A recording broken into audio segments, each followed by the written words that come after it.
see. It's been 2 years. Welcome to the new crappy cooking kitchen. What are we making then? We're going to make Korean inspired oxtail. I forgot what it was there. That long thing that sticks in the back of Koo's arse. And what's in this dish? Funnily enough, you should ask.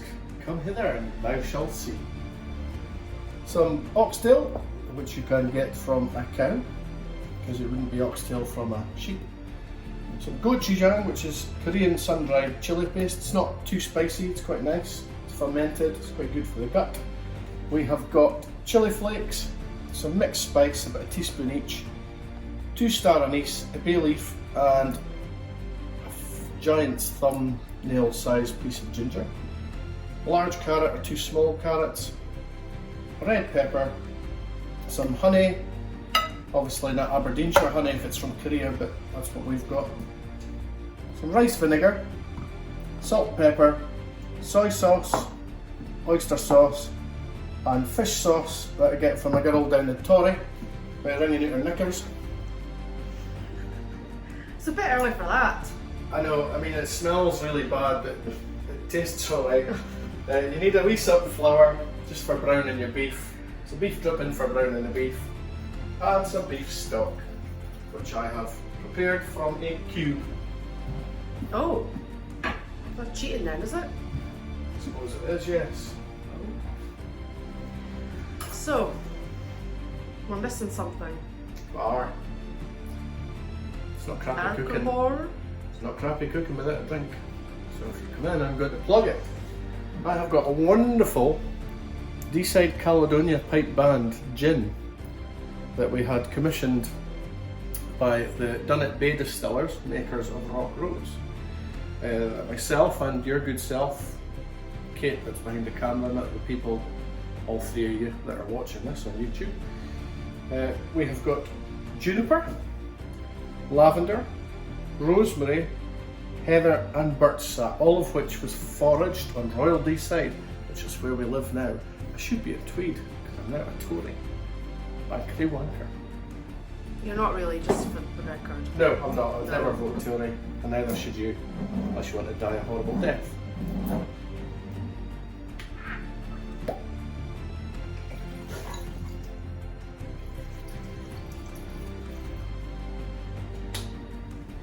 Those glasses are a fair size, aren't they? I know. I'm going to have a wee rhubarb and Friday ginger soda.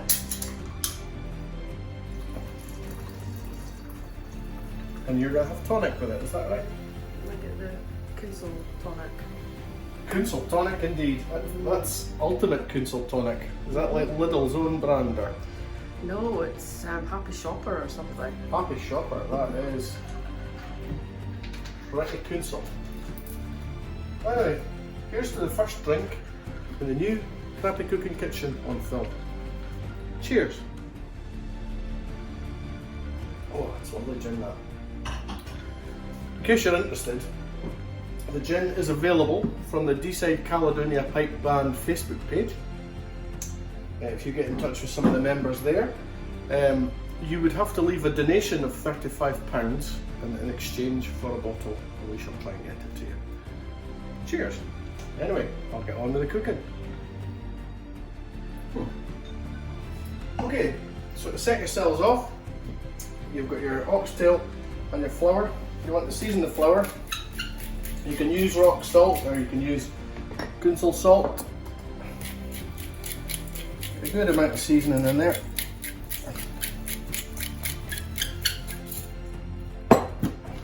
What sort of flour was that there? That's just plain flour. You could use a gluten-free alternative, but that's a very small amount. You're not going to really be using all that flour, it's just coating the beef. Okay. And then check the beef for excess fat. So these small bits of tail here are fine. For the large bits, hence why we've got a red board, I want to just trim some of this off. It's not too bad. So if you come over, come to this side. You just want to just get the worst of the fat off. I take it the butcher would give you it already chopped up. Yeah, unless of course you're going into a field. Really, there's not an awful lot of fat in there. You want to not break the sinews because this is going to hold it together. I must admit, it's not a delicate, dainty thing to eat. You'll see there's a bit more excess fat in here, so we'll just... Would you eat it with your hands? You could do, yeah, probably easier.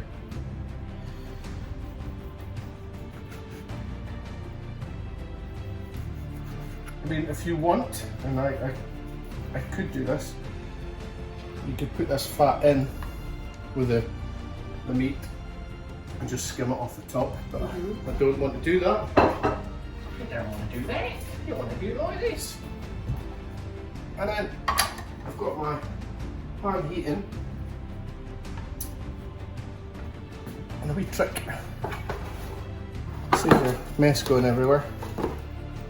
Cling film over the bowl.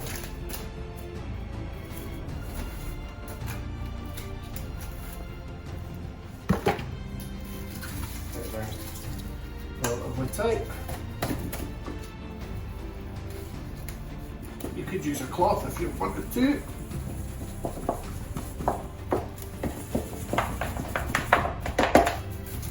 Get that beef nice and evenly coated. The pan's fairly hot. I'm going to put this fan on so you might not hear me. I'm sure that's a good thing. And the beef dripping. You can use the tongs. That's some beef dripping in here. Not too much.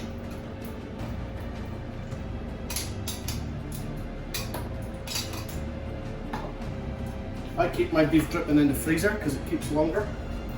And then you just want to get a nice colour on your beef. How much did that cost you there at the butcher's? Maybe a £5. Oxtail used to be really cheap. But a couple of reasons for the price going up. One, because it's a really flavourful cut, and then because it's cheap, it's become very popular in some of the high-end restaurants, and that's driven the price up because of the demand. And secondly, some of our neighbours in our sister country in the United Kingdom are stupid racist bastards, and they've voted to leave the European Union. And that's driven the cost of everything up. So, cheers, Brexiteers.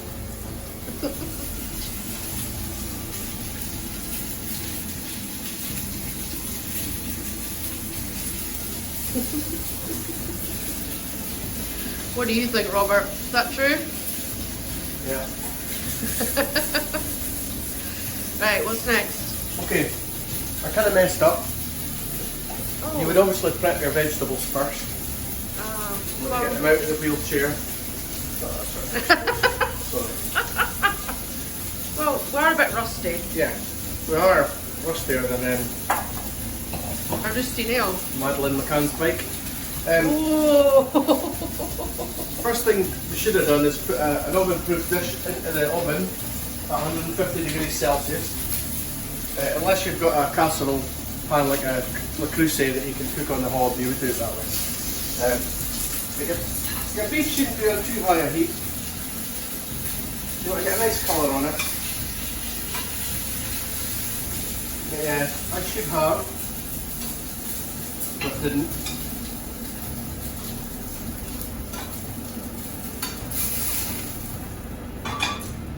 Prep my vegetables first. This is because I was rusty. So, first things first, you want to peel the ginger. I started with a knife, but I remembered a good way of peeling ginger is with a teaspoon. Come in close. Just scrapes off like that. No bother at all. Look, and you waste very little. Personally, I normally leave the skin of a ginger on. Sorry, that's where the spiciness and the heat comes from your ginger. You want to cut it into fairly small pieces.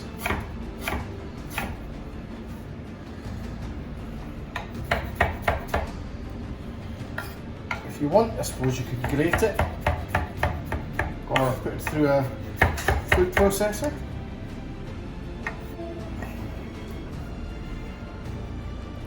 And then we'll do the pepper.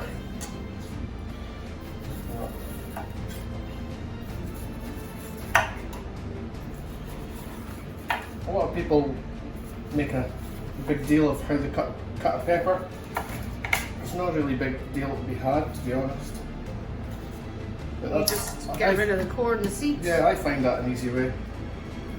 Apparently, people are making sandwiches out of bell peppers, Are they? placing the bread with the pepper, and it's a keto meal. Since when did you ever get a voice in this? Okay, cut your peppers to any size that you want. I'm going to keep them fairly chunky. Is that about an inch?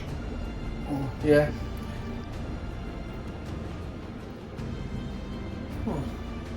It's really good gin. You need to get your hands on it. There's probably only about 40 bottles left out of 244. Really get your hands on it. Okay, so, and I know I still say okay, so probably should have browned the vegetables first, but we said we were rusty, you know. So I'm going to brown the veg and some beef dripping also. So is this a slow cooking dish? Yeah, definitely. So probably looking at between 2 to 3 hours to cook the oxtail. It gets all the gelatine out of what would be the intervertebral discs of the tail, I suppose, and that helps to thicken your vegetables. And how do you stop them from going mushy? Oh, you keep them chunky, definitely. That's what I would say. And I'm not sweating these. Normally you put salt in to sweat a vegetable, but I'm not. I want to get a bit of caramel on them, if you want to call it that. Just to get that sweetness to it. Carrots go in first. You put in your bigger vegetables first, your harder vegetables. I mean, I dare say you could probably put in potatoes. Definitely onions and garlic. We're trying to avoid onions and garlic at the moment. Why? I'm going to tell everyone. Because we get the shits. Whatever you like in, really. That's the beauty of casseroles or stews. You know, anything that's braised or stewed. Up to yourselves what you want for in. But not mushrooms, right?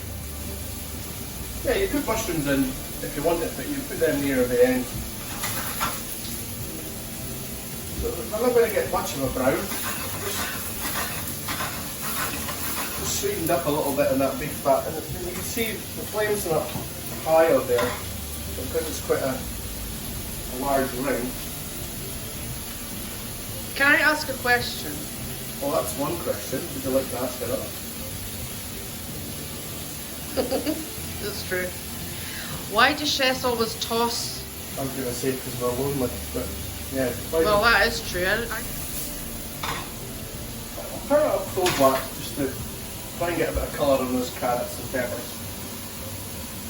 If you had loads of time and loads of money, thanks to the cost of energy, you could probably roast your vegetables in a tin first, which would really concentrate the flavour on. But yeah, thanks to the Tories and Brexit, not many people with loads of money. Tories. Well, if you've got a ninja, we might save money. I don't see why a Japanese bloke is going to save us money. If anything, it's going to cost us more unless he's paying extortionate lodgings. Told you before, don't use a ninja. Ninja's for people that can't cook. But if they watch crappy cooking, they'll learn how to cook. And they'll learn how to get so drunk that they don't give a fuck about their energy costs.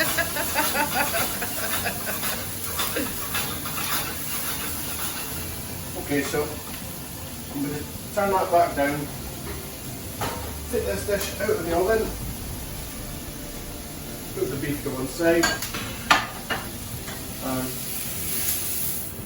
put the vegetables in the bottom there. Turn it back down a bit.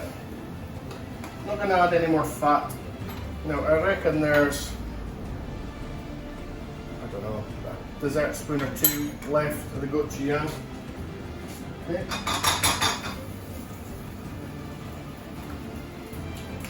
Now gochujang isn't gluten-free, I'm afraid. There's a small amount of wheat in it, but the benefit of that means that it also will help to thicken up any sauce.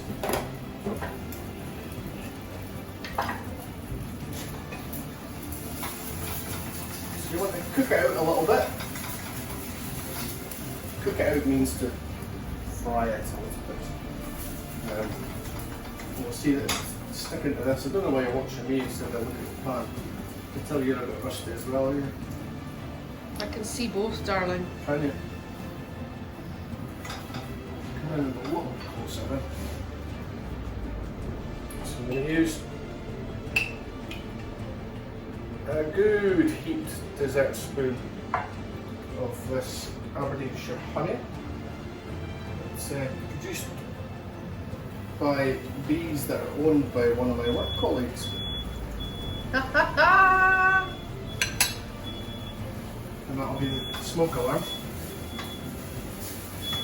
Shall we come back? We will. Okay, so once your fire alarm goes off and your honey's darkened to a slight caramel,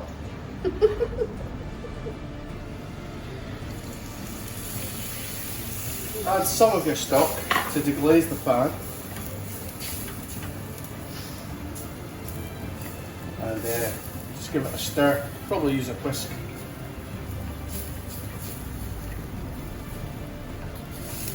Once that's all mixed in, we'll come back.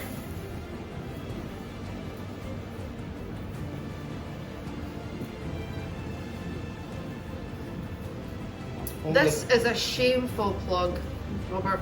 It is, but there was only 244 bottles made. And it is beautiful gin. My good friend, Handpicked.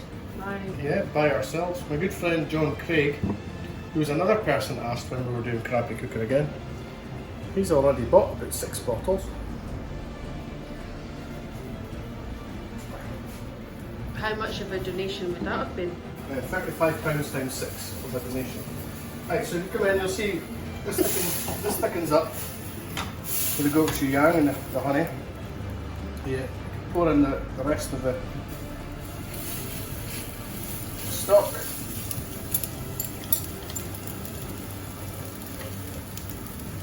What was that stock again? Was it just a chicken stock cube?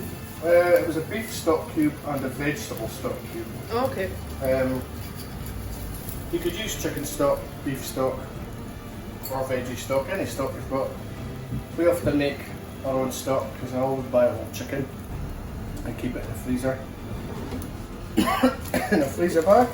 Because we like to use the bone broth for things, don't we, Robert? It's called fucking stock. It's called stock. Only fucking retards call it bone broth. Okay. In fact, that's unfair on retards. Americans. Right. Put the rest of that in there. And let it come up to the simmer. Again, use a whisk. Now, I've got my trusty measuring device in here. So, literally 1 dessert spoon of rice wine vinegar.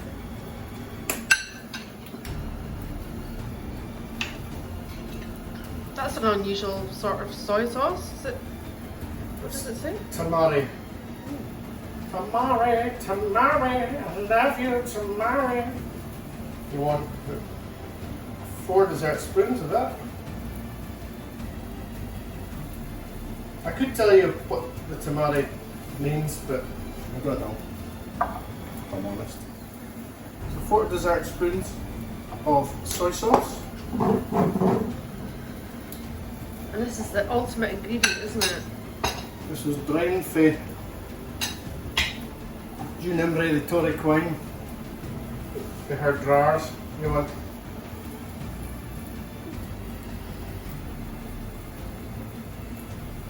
four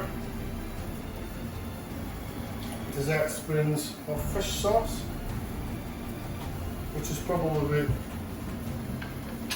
half a gusset's worth, and then oyster sauce,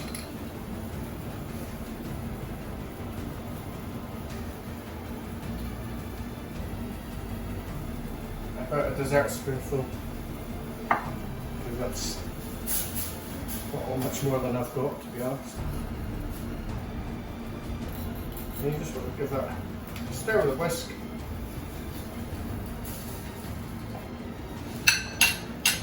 Give it a taste, check it for seasoning. You probably won't need salt because your soy sauce and fish sauce will get salt in them, so does oyster sauce. Right. So you want to get your oxtails in amongst the vegetables.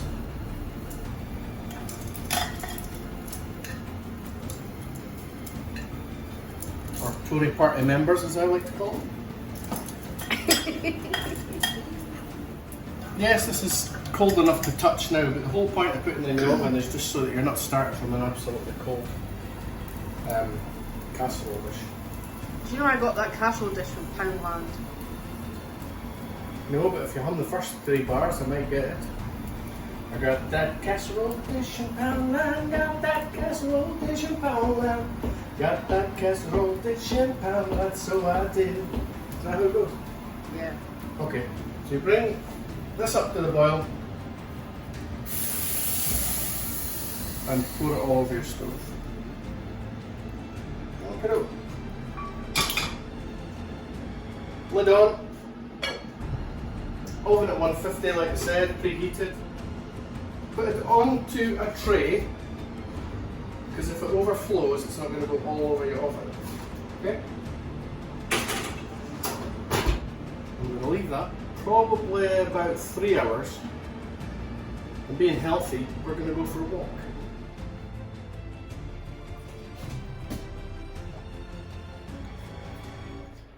How was your walk? It's good, thanks. But we're cooking Korean food now. So the oxtail has been in the oven for 3 hours. Actually, make that 4 hours. Because our walk took us to the pub. Bad walk. Only a couple of drinks. So to accompany the oxtail, I've got some rice, got basmati rice.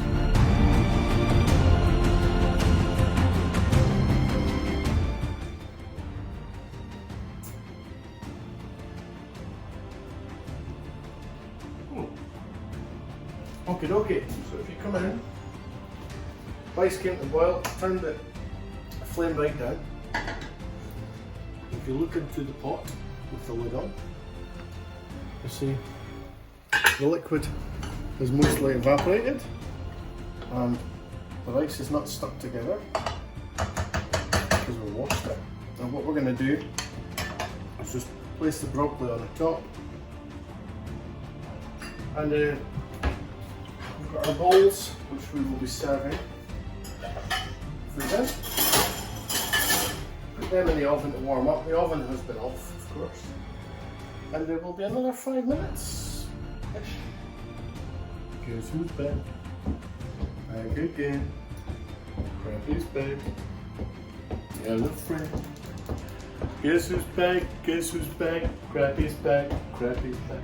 Right. So you'll see in here the broccoli is cooked. The rice is cooked. And it's nice and loose. It's not a sticky mess like a teenage boy's bedroom.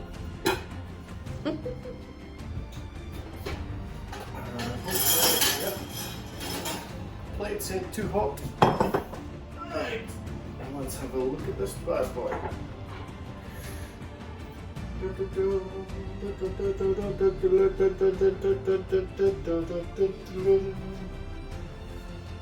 Okay. Okay, so we've taken this out. We're going to give it a wee stir. It's not the chef's stir, I see. Well, that would burn the penis. Obviously I'm biased. Right. So, remember, this is crappy cooking, so presentation is flubble.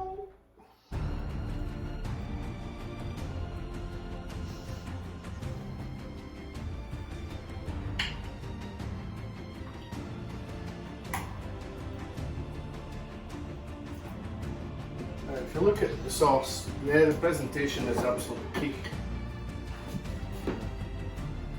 Tallow. If you look at the sauce, you'll see it's shiny, and that's down to the gelatin and the fat that are in these oxtails. So we're going to take them away. We're going to eat them and see how they taste.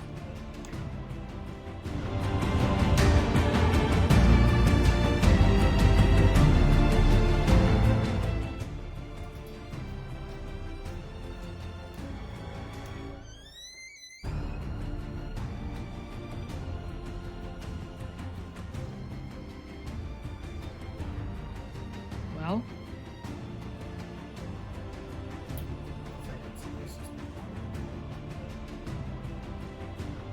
anyway,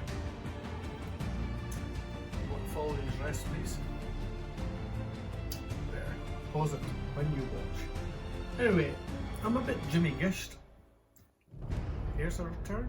Happy, crappy, cookie.